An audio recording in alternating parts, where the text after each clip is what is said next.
ഞാനത് ദുബൈക്ക് പോകുന്നത് നീയാ? ഞാൻ പോവാം. നേരത്തെ നീ എന്നെ കൊണ്ടുവന്നില്ല ദുബൈക്ക്. ഞാൻ ഒറ്റക്ക് തന്നെ പോവാൻ പ്ലാൻ. എന്റെ പാസ്പോർട്ട് കൊടുത്തു. പാസ്പോർട്ട് എന്ത് വേണ്ടെന്നില്ല എന്നെ കൊണ്ടുപോവാൻ. ഹസ്ബൻഡ് എന്ത് കൂട്ടാക്കാത്തവർക്ക് പാസ്പോർട്ട് എന്ത് വേണ്ടല്ലോ. ആരല്ലേ അതങ്ങനത്തെ റൂളല്ല. അതുകൊണ്ട് ബംഗ്ലാദേശ് എന്തല്ലേ ഞാൻ ദുബൈക്ക് പോവാം. എന്റെ എല്ലാ ഡ്രസ്സും ഞാൻ നിന്റെ അടുത്ത് വരുന്നേ എല്ലാം എടുത്തിട്ട് പോവാം.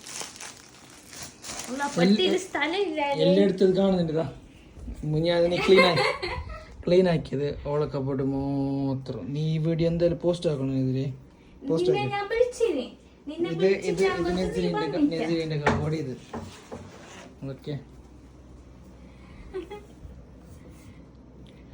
ഒരു സാധനം നേരെ വെച്ചിട്ട് ഞാൻ ചെല്ലട്ടോ. നിന്റെ ഡ്രസ് എത്ര ഉണ്ട്? ഫയൽ എല്ലാം ഡോക്യുമെന്റ്സ് ഫയൽ കൊണ്ടതാ. ഇതെന്ത്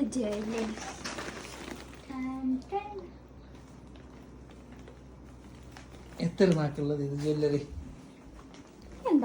എത്ര ദിവസത്തേക്കുള്ള ജ്വല്ലറി ഇത്? ഇത് തന്നെ ഞാൻ എന്തെങ്കിലും ഫോട്ടോ എടുക്കുന്നെങ്കിൽ അപ്പൊ എനിക്ക് ആ ഡ്രസ്സൊക്കെ മാച്ച് ആയിട്ട് ഇങ്ങനെ ഇടയുന്നുണ്ട്. വേറെ എന്തെല്ലാം ഇങ്ങനെ മാച്ച് ആയിട്ടുള്ളത്? വേറൊന്നുമില്ല. ചെരുപ്പില്ല. ചെരുപ്പം കാകേ ഉള്ളത് 4 ചെരുപ്പിന് കുറെ ഇതാക്കണ്ട.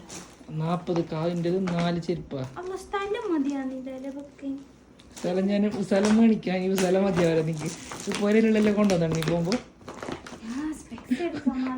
ഒരു ക്രൈന് വിളിക്കണം. ഇതില് ഒരു സാധനം ഇതായിട്ട് സ്പെക്സ് ആയിരുന്നു. ഇത് സ്പെക്സ് എന്റേത്. നിന്റേത് നീ എന്തിപ്പോ ഞാൻ നീ നല്ലാക്കും. സ്പെക്സ് എല്ലാം കൊണ്ടുപോകണോ? ഇത് നീ പോസ്റ്റ് ആക്കും ഞാൻ പോസ്റ്റ് ആക്കണം. നിന്റെ ഞാൻ പോസ്റ്റ് ആക്കാം. എന്താ അമ്മ സ്ഥലം ഇത് മൂടങ്ങില്ല. ഇത് ക്രൈൻ ആയിട്ട് വേറെ എന്തെങ്കിലും വിളിക്കുന്നത് വലുത് കണ്ടെയ്നർ ആയിട്ട്.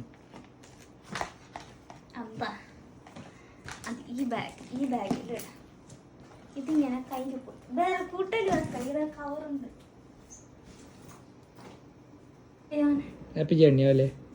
എയർപോർട്ടിൽ ഞാൻ കൊണ്ടുവിടാൻ വരണം. താത്ത് ഞാൻ വെക്കണോ? ആടെ നിർത്തിട്ട് മോളിലും ഞാൻ വെക്കണോ? അപ്പൊ നിനക്ക് എന്ത് കഴിയുന്ന? നാഗ് നോക്കട്ടെ നിന്റെ